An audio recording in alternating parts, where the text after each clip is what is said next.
তো একটা সময় মনে হতো রান্না পুজো কেমন কি, মানে আমাদের যেহেতু বাপের বাড়ি রান্না পুজো নেই, তাই আমি অনেক কিছু মাথায় ঘুরতো যে রান্না পুজো কেমন হয়, কি করে করতে হয়, অনেক কিছু।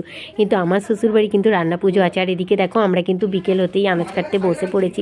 তোমরা তো আগের ভিডিওতেই দেখিয়েছো আমি আজকে সারাদিন রান্না করেছি। আর এদিকে আমাদের কিন্তু আনাজ কাটা কমপ্লিট।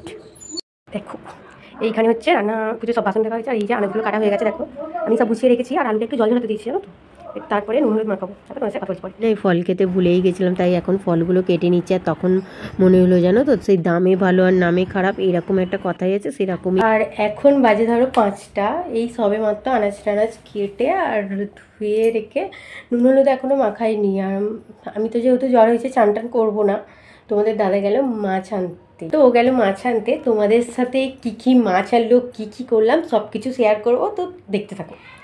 সন্ধে হয়ে গেছে, এখনও তোমাদের দাদাভাই আসেনি জানো তো। আর এদিকে মাসিকে বললাম তাহলে একটু তুমি আনাজগুলোই নুন মাখিয়ে দাও। আর মাসি দেখো নুন হলুদ মাখিয়ে দিচ্ছে। আর তোমাদের দাদা যখন আসবে মাছ নিয়ে, আমি জানি না কখন আসবে, তো পরের ভিডিওতে আমি নিশ্চয়ই কী কী মাছ এনেছে শেয়ার করবো।